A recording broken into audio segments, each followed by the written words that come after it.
All right, welcome to the next lesson on ancient Egypt. I'm going to try to do my best to make this the last lesson for ancient Egypt. In the last one, we were talking about the beginning of the New Kingdom time period. This is the kind of like the height of ancient Egyptian civilization. They reach at least the zenith of their progress, or however you want to say it. They're the most powerful and cultured and whatever at this point. And I skipped over a lot, yes, but I did focus on three major people. Basically, Hatshepsut, the female pharaoh of Egypt. We focused on Akhenaten, how he tried to change the religious beliefs of Egypt. Didn't work out so well, and we talked about his son, his unfortunate son, Tutankhaten, or better known as Tutankhamun. Now, in this lesson, we're just going to talk about one last guy, but a pretty big dude when it comes to Egyptian history. Although I guess Seti is pretty big as well. But let's see if I get this all right. Ramses II. Now, a few things to know about Ramses. First off, he is the guy who rules Egypt at the zenith of Egypt's power. Like, it is at its greatest extent. It's the most powerful, and he is seen as one of the greatest and most powerful pharaohs and kings of Egypt just ever. But at the same time, it's during his reign when he's at Egypt is at the top of the top with him. It's during his time period that Egypt starts going kaboom towards the end. And there's two major reasons for that. Sorry, let me bring this up really quick. There's two major reasons for that. One is, it's during his reign that you start seeing the beginning of the end of the first time period of civilizations, or the end of the Bronze Age, or the first fall of civilizations, however you want to put it, around 1100 BC. But that was brought on by some big-time invaders, and at least in his case, the people called the Sea Peoples, who I'll talk about a little bit later. Second one, if you're into the story at all, it is believed, although, again, there's arguments on this one, but it is believed that this is probably the Pharaoh of Egypt who goes up against Moses, and is the whole Moses story, if you believe that story. But it's interesting to note that that's what Bible theologians kind of match it up with. Not everyone, but anyways, it's fun to at least talk about. Now, the second thing I bring up is how he invested a lot into statues and temple complexes. In fact, the temple complex of Luxor is basically just like a temple city dedicated to him in a way. And so this is where we're coming full circle with the theme of ancient Egypt, which is, do you want to be remembered? That overarching idea. How we all do want to be remembered in some way, shape, or form, or at least control how we're remembered. Even if we don't want to be remembered, we have to somewhat control it, especially today where it's almost impossible. But this guy, he really wanted to be remembered. He built so many statues and complexes and just stuff overall that it's said that he built almost as much as everybody else combined. That's kind of hard to take after 2,000 years of just a massive building, but it gives you the idea of just this guy had a huge ego, or he just really, really liked himself, I guess you could say. And in the beginning, this guy was seen as just this awesome, amazing ruler who just came down in hard times towards the end of his kingdom. But over time, archaeologists and historians have actually uncovered a lot of things, like battle sites and other things like that, to kind of become critical of things that he says. For instance, that obelisk there, this one, if I believe that's the right obelisk, it talks about him winning a battle of Kadesh, or Kanesh, anyways, against the Hittites. Actually, what I'm going to talk about in the next slide, a major war he has. And in this battle, it said that, he's able to kind of win the day. He's this great, amazing soldier. As he charged in, the Hittites fled and the Egyptians rallied, and yada, yada, yada. Now, the Hittites, from what records are gleaned from them, you get a different story, like he didn't win. And then people have looked at that area and just looked at different accounts and things like that. And the consensus today is that battle really wasn't won. If anything, it was just really just a tie. And so if that's the case, is Ramses fudging the truth a little bit? Maybe so. And if the whole thing is about being remembered, well, maybe he doesn't care about fudging the truth. And there's other things as well where Ramses has things written down, but historians look at it and there's just things don't match up. And it seems like he might have this idea of where he's fudging the truth of his day to be remembered the way he wants to be remembered. Although I would imagine there's a lot of people in history that, I know there's a lot of people in history that do that same thing. They want to be remembered the way that they think they'll be remembered. Well, actually, just really quickly, a Winston Churchill quote.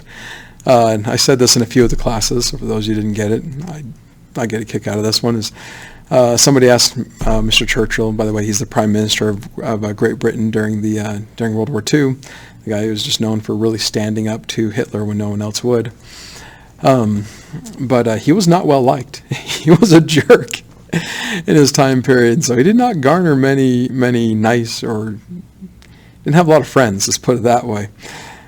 He just had his character, I guess you could say, his stage presence, however you want to put that. But he was asked once, Mr. Churchill, how do you think history is going to remember you? And the way the question was phrased was like, it's not going to remember you well. You're really a jerk. People will not like you all throughout time. And he responds by saying, I think history will remember me quite fondly because I intend to write it. So, which he did, by the way. And history does actually remember him quite well to this day. So, as the guy that basically stood up to Hitler, and a lot of people like reading his account of World War II. Yeah, very biased, but most people go to that one as a major source of info on World War II. Now, just a little bit more on the whole idea of Ramses. Those are all statues of Ramses. And what's funny to me is the person that's down here is his wife, Nefertiri, who is an interesting character. I'm not going to talk about her right now. Notice I said Nefertiri, not Nefertiti. Two different people, two different queens of Egypt. Here's more statues of Ramses, just gigantic things. And then here is that statue I referenced earlier in class of the one that was, well, dropped. Dang it. Like dropped recently, I mean. So, anyways, I said I'd talk about this, but Ramses, he's at the height of Egyptian power. He gets into a major war with kind of the new kid on the block as civilizations go, a civilization called the Hittites that is in modern-day Turkey, although there it says Asia Minor, if you can read that. If you notice, Egypt has control of all this and all the trade coming in. They're trying to protect especially that tin trade coming down, but also just all trade in general and how they can get their own wheat into trading for stuff. And this little area right here comes into contest. So the Hittites and the Egyptians start fighting over that. Who's going to have control of that section of the trade? This war goes on for 10 years and is equivalent to say like an ancient world war. This wasn't just the Hittites and the Egyptians, although those are the two major forces, but everybody in the region pretty much took sides. Kind of like in the Cold War, do you support the United States or do you support the Soviet Union? It's not that big, but you kind of get that same thought process here. And they're going at it for a long time. By the way, that picture in the bottom right, that's actually I'm losing my vocab right now, but basically from the Hittites. That's showing Hittites and made by the Hittites.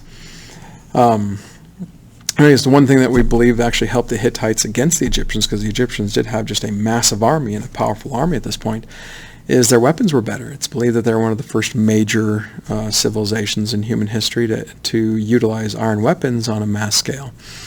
I've seen things where it says iron came out later. I don't know, but a lot of records I read always just talked about how the Hittites had iron weapons, and that would easily allow them to stand up to a big army that's using bronze weapons like the Egyptians.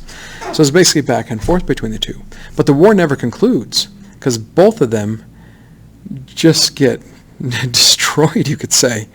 Well, the Hittites literally get destroyed. The Egyptians basically get destroyed by an incoming group of people that no one to this day really knows about. They come in, they wreck the coastlines, they just, kind of like Vikings of the old days, but much worse, I guess you could say, in this case. And the thing is that they come in and just destroy tons of stuff, but they don't stay. So you don't have like their history. Like, who are these people? Where'd they come from? Who are they related to? Like how they have the ability to just crush gigantic empires like the Hittites and the Egyptians and others as well. And this wasn't just the only invasions of the time period. There was invasions of people coming in from northeastern Europe. Dorians and others just kind of crashing into the Greek peninsula and then over into Asia Minor too. The Scythians are always an ever-present, just basically the steppe tribes from the Asian steppes or from Central Asia are coming down, and just all the civilized world, which is basically Middle East and Egypt and a little bit of the Aegean at this time, they all just get crushed. And this is actually seen as like the first major fall of just civilizations in general, that it kind of limped back into being over the course of the next 100, 200 years or more in some cases. Which is interesting. I can't go much more into that one, but I find that fascinating, just that, you know, we've had these falls of civilization throughout time, and this is considered the first. Now, last thing we're going to talk about in moving on is the Valley of the Kings. Now, in the Old Kingdom time period, we talked about how, in Old Kingdom time period, we talked about the pyramids. That's where the kings of Egypt are buried. But, you know, lack of resources to build them. You know, sandstone is found further and further away. It's kind of too expensive to build them over time, and they're just, in a way, a big rob me sign. The Egyptians moved away from building the pyramids. But in the New Kingdom time period, they went to this place that now is called the Valley of the Kings, where pretty much all the New Kingdom people, like leaders, are buried, like the people we've talked about, Hatshepsut, Akhenaten, Ramses. Although, okay, I was about to go into a whole tangent on Ramses and how he was found and how kind of an accidental miracle it was, but I'll let you look that up. So, but the whole idea here is like, okay, we don't want to have a big rob me sign. Let's go somewhere where it's a little bit out of the way. You know, not everybody's going to know where it is. Although still, this place still got robbed too. But that gets into this whole idea of mummification. How you can't talk about the ancient Egyptians without talking about mummification. I showed this one up here on the upper left-hand first because of what's on the sarcophagus, all the paintings. It's like saying it's kind of his life story. It's like his well, I guess his obituary, but also like his resume to the god Osiris, the judge of the dead. Like, hey, this guy deserves this type of afterlife. You know, will you give it to him? By the way, the other mummies there, I just was kind of including different pictures of mummies because, you know, not every mummy looks the same. Like this is the one, this picture right here is the one I've always kind of viewed mummies to kind of be like, you know, at least outside of the wrappings. I found this picture. I just had to put it in there because it just makes me think of beef jerky. Think about that the next time I eat some beef jerky. So this mummy, though, that's Ramses. And again, I'm going to forego the whole idea of just how the story about how his body was found. Look it up. Well, it's interesting.